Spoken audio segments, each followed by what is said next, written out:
Hi everybody, another update video. In this video I thought I'll talk a little bit about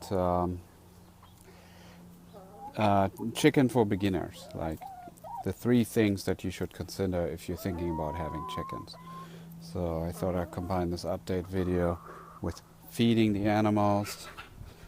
Got some carrots here, some greens, and then talk a little bit about the experience that I've made in the past. I don't know, like 3, 4, 5 years. 5 years, I would guess, is how long I've had chickens. So here it goes. Let me just get this off. So what you see here is this is like my 5th round of chickens. These are the newbies, and I've put them together with my oldies. These are the remaining, this black one here, and then this one over here, Lady Gaga. She is from the original 4 chickens that we had. We started off with 4 chickens, and so the first thing I want to talk about is have a plan for what you're going to do with these chickens when they stop laying eggs, because a lot of people, I find, get really excited about having backyard eggs, and they get a bunch of chickens, and then after 2-3 years, it's really the amount of eggs that you get for the amount of chickens that you have to take care of is out of whack. And then I see online, I'm part of a sort of a backyard chicken website, local, like a meetup. I see a lot of postings of people that say, hey, I've got these 5 chickens that are 3 or 4 years old and I want to get rid of them. Is anybody willing to take them? Good home, obviously don't kill them. That's what they're looking for. So what they're realizing is, oh, I have now these animals and they don't really produce these, what I originally got them for. What do I do with them now? And my advice would be, answer that question before you get the chickens. Know what you're going to do with them. Don't expect that somebody else is going to take care of your chickens once you're done with them. And that means you really have 3 options. One is, what most people do is, they try to find a good home for them. But there's really not that many good homes available, because, for example, I cannot take somebody else's chickens at all, doesn't matter what age they are, because every time I would take a rescue chicken, I'm risking the health of my flock. Because biosecurity is very important with chickens. As soon as you have a strange chicken, or even just some contamination, like somebody that has chickens comes over, visits my run, chances are that he's going to take the bacteria from his flock and contaminate my flock. And many times they actually have different immune systems. They've developed different resistance antibodies for different kinds of diseases or bacteria. What's going on over there? And then they will immediately get my flock sick, and it can just get very, very nasty very, very fast. So I think as chicken owners have more experience, they realize it's really not an option to take on other people's chickens. So what are the other options that you should consider? One is, and we have done that, is if you look at that chicken in the back there, I pointed out before, her name is Lady Gaga. It's that Americana, and she has pet status, which means even though she hasn't laid an egg in probably 2 years, she can just live out her life. And it's part of sort of the agreement that I made with my kids, that the original chickens get to live out their life. And she's the only one that's left. They actually all sort of died of natural causes over the years, but she's left, and she can obviously hang out. But every other chicken here has a limited time span. I know how I should say this.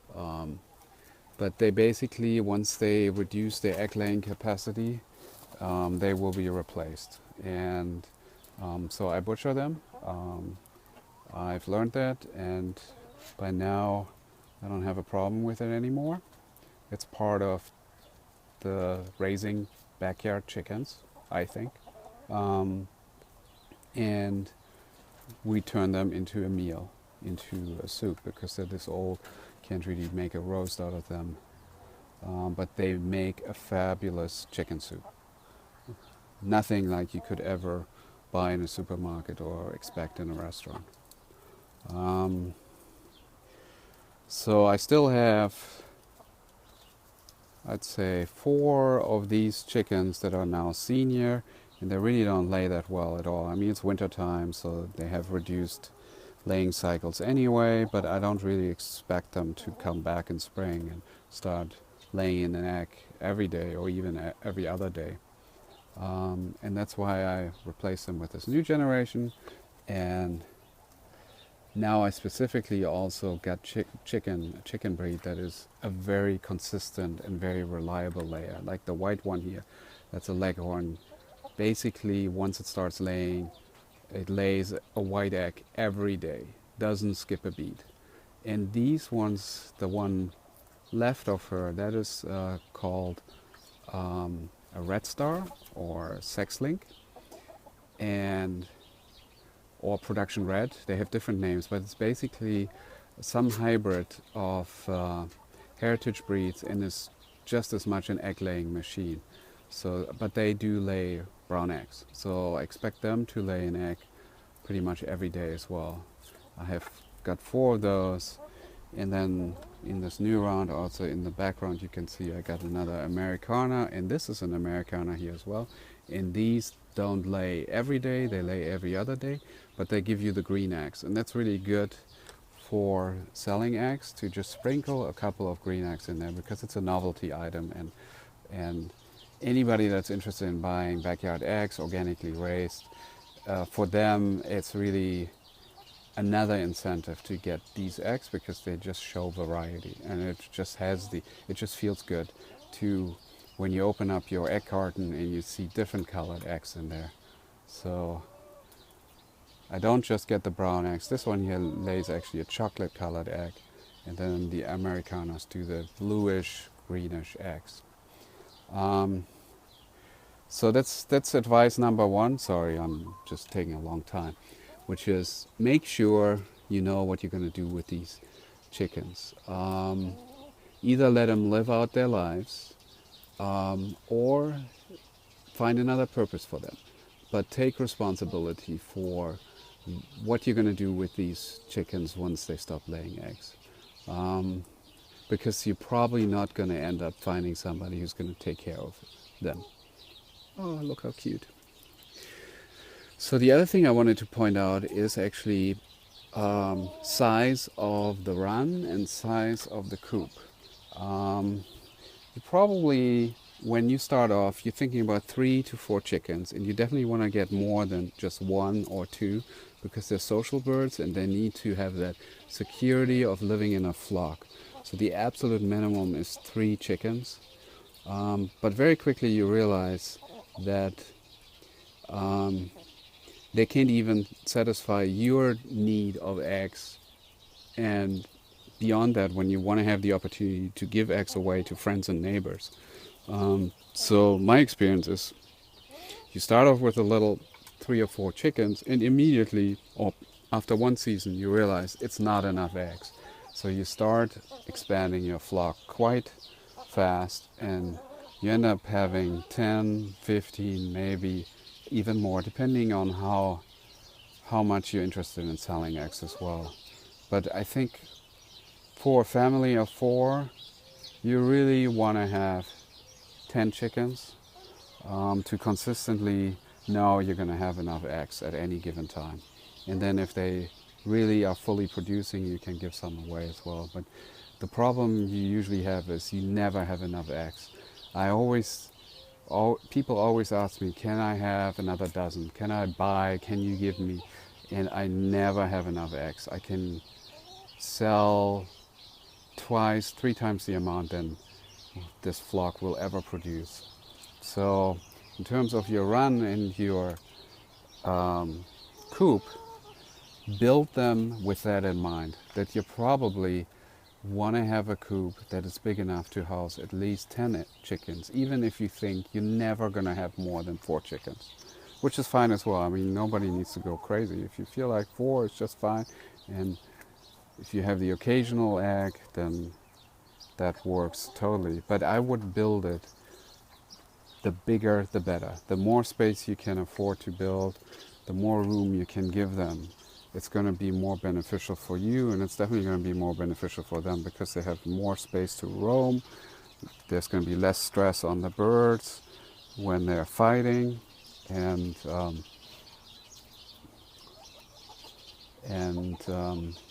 keep that just in mind.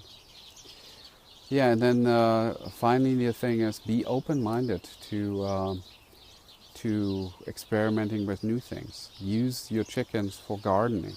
Use them to explore your yard, get rid of all your